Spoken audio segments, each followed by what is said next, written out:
That alone, verse number 67. One is beyond what can be counted. The other is ordinary. Other than these two, there is not any other form, existing in waking or in dream, or in some city of the gods. This is certain. Commentary. This around us is the ordinary world, and what is beyond cannot be subjected to any kind of study or approach. These are the only two. There is nothing else. Let us consider these two categories. The first is called here the ordinary. The nature of the ordinary is that it is perceivable and conceivable. Anything we perceive, we can count, measure, categorize, or classify. We can do the same with our conceptions also. This is the world in which we live, and it has a transactional validity. Transaction becomes valid in terms of norms and criteria. If I give you a measure of wheat and in return you give me 3 yards of linen, we are deciding that the value of wheat and the value of linen can both be brought to a normative exchange rate. As long as the norm is accepted, we can make transactions. Furthermore, to make these transactions very efficient, physicists have evolved various kinds of measurements. Aided by mathematicians, they have formulated many physical norms and natural laws.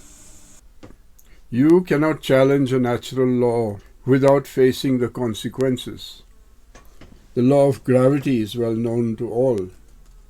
But if a man takes heroin, he might imagine he could take a spacewalk out of the 15th floor of a building.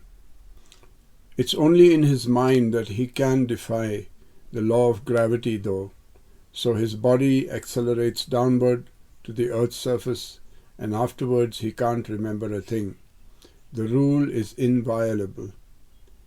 Certain other laws are only socially conceived, and these are not as imperative or categorical as nature's laws. It is said, "Thou shalt not steal," but many people steal. If they do it with care, they often get away with it. Many of the civil and criminal statutes are broken every day. Some of the offenders are caught and punished, some are not.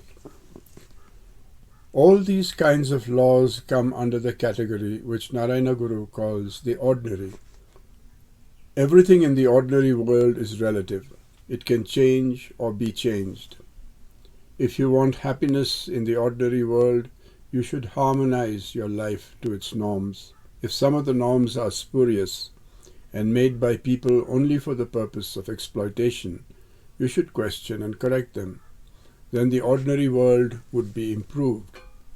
You can occasionally see even natural laws defied by people with psychic or yogic powers. I once knew of a yogi in India who could touch a live electric wire without receiving any shock.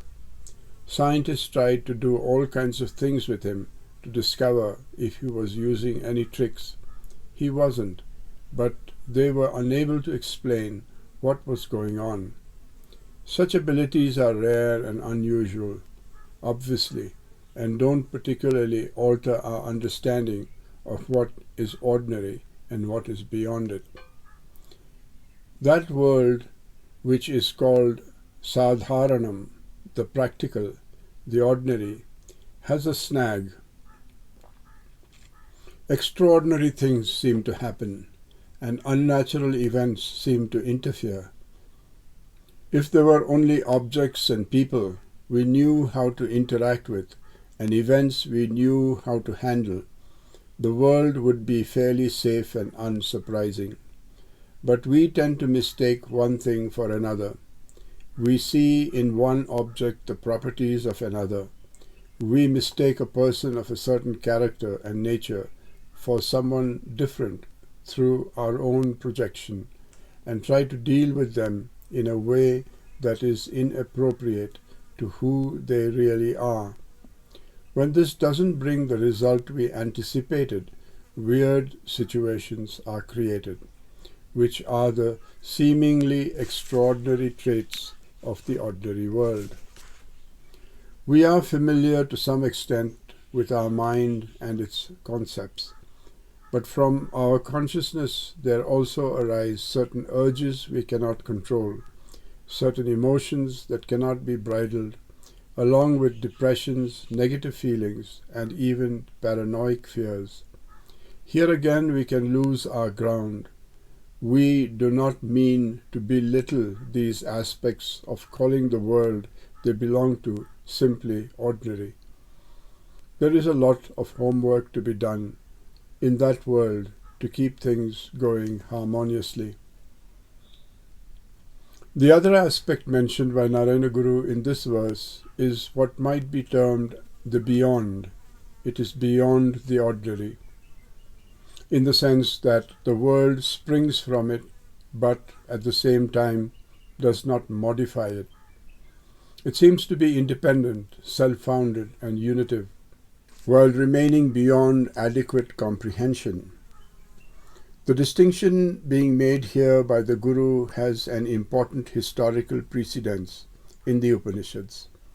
For instance, the Ishavasya Upanishad begins by saying, as everything is enveloped by Isha, the Lord, what is there to aspire for? Whose is wealth?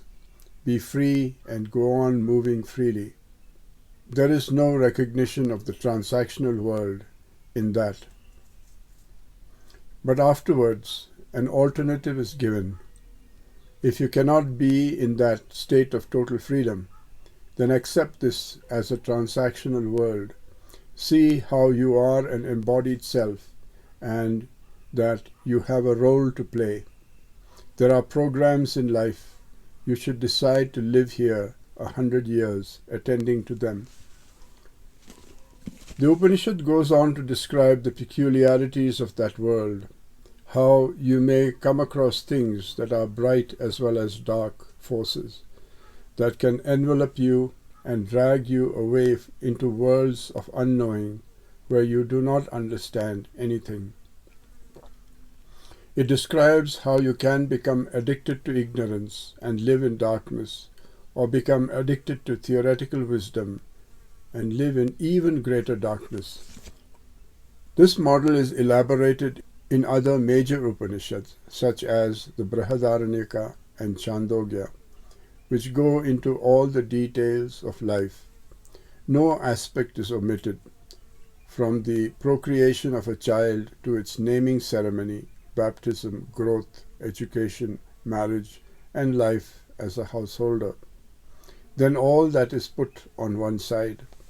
On the other side, they consider what cannot be considered, the pure. Whenever you speak of an entity as I, you, or this, or the various states, wakeful dream and states of meditation, inwardly you know there is something other than what you are experiencing and speaking about. At the same time you know it is not any other. It is so intimately one with you that it cannot be counted as one among many. All the many that you consider come within its ambit.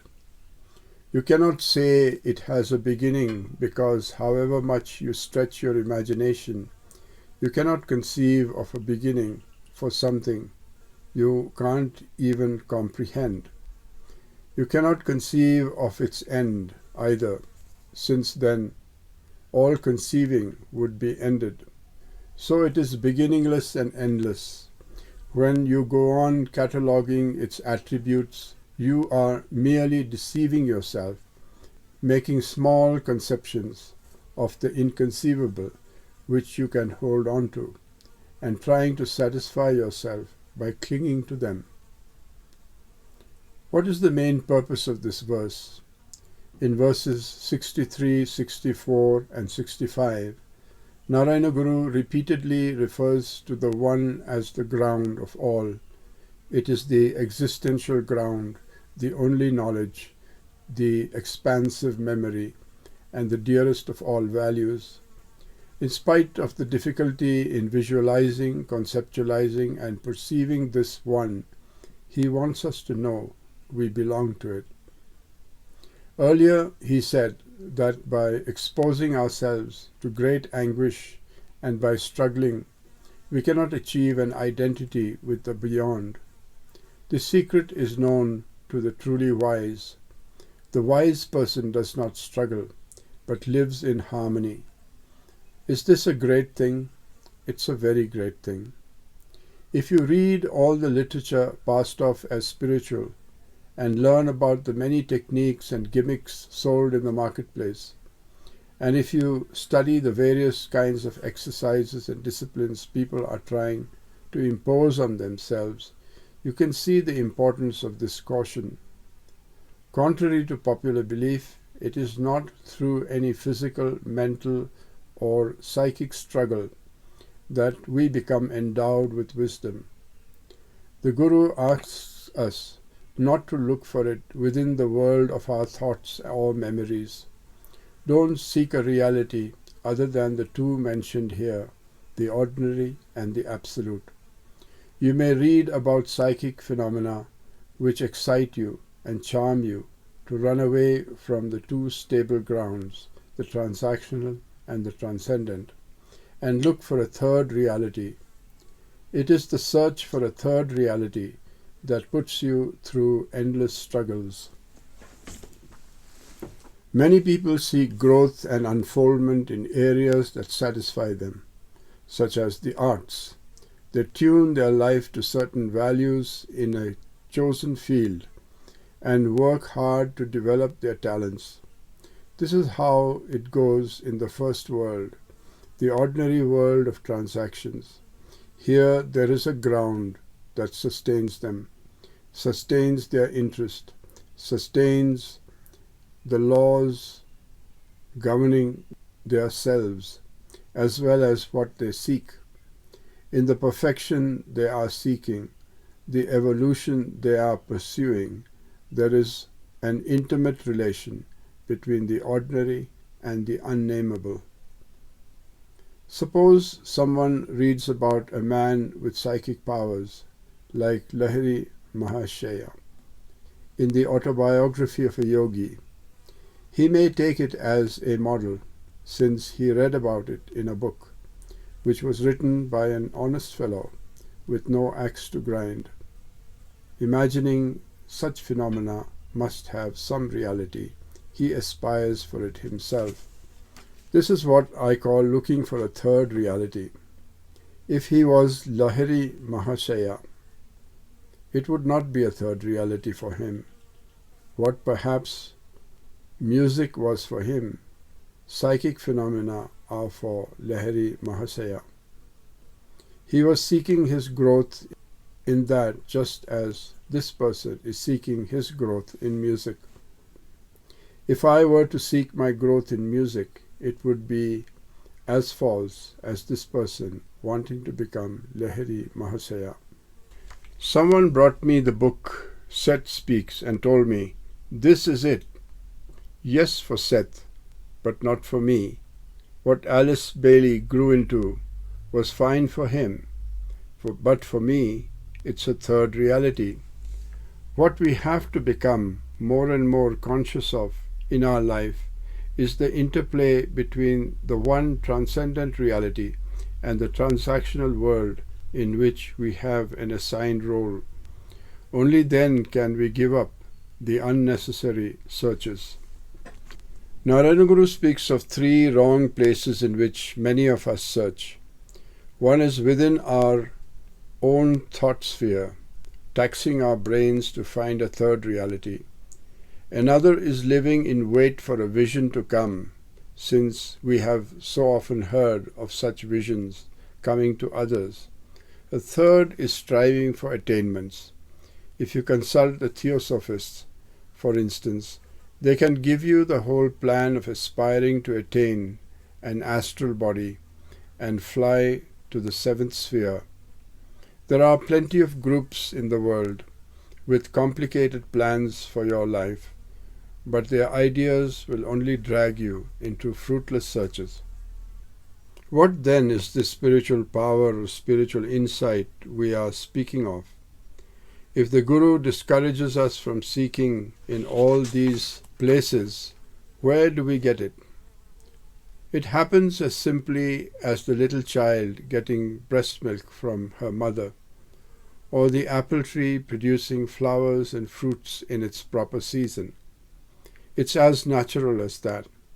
If you don't think of yourself as only a creature of transaction, and if you keep yourself open to the greater ground in which the transactional occurs, something like an osmosis between your transactional world and the transcendent ground takes place.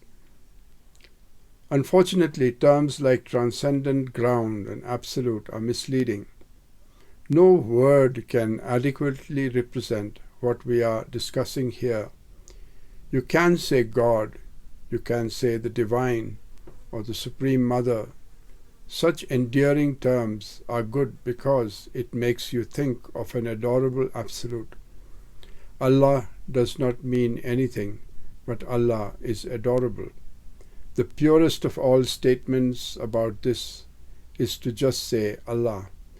Then you can add Bismillah al-Rahman al-Rahim. That which is not is at the same time beneficent and merciful. This is the kind of attitude you can cultivate, a very deep trust, a great sense of adoration, absolute gratitude for whatever is happening in the transactional world.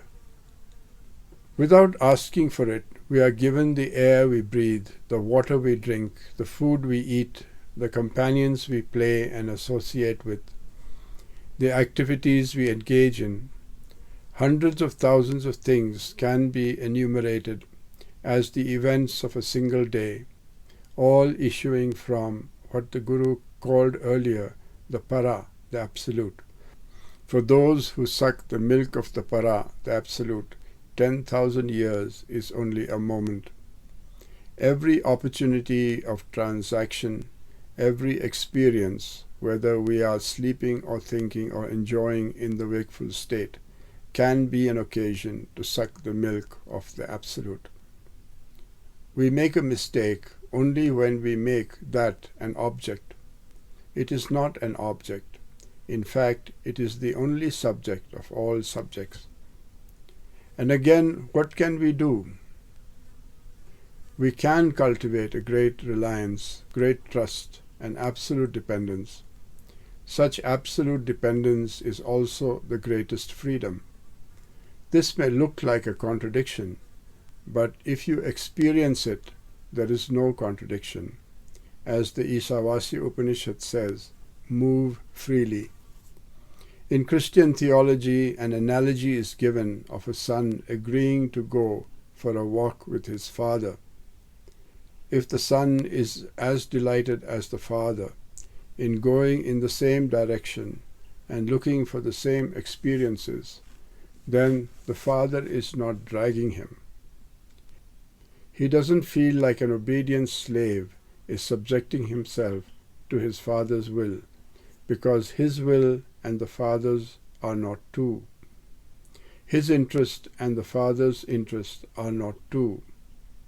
The direction he seeks and where the father goes are not two. His companionship is chosen in freedom and lived in freedom. Only in a world of relative merit and relative choices can you feel a lack of freedom. Here you have a total acceptance of the one, because it is not one and many, it is only one. The recognition of this affects your awareness of your own existence. You place your existence in that one, then right inside you, you feel that oneness. The search is here and now. There is a togetherness in the search of the ordinary and the unnameable. And the free translation of verse 67 is, all that comes within the ambit of experience can be divided into two. One is the ordinary, which can be perceived, calculated, analyzed, and categorized. The other is the transcendent, which is beyond the ken of one's mind to grasp. Apart from these, there is nothing else, here or elsewhere. This is certain.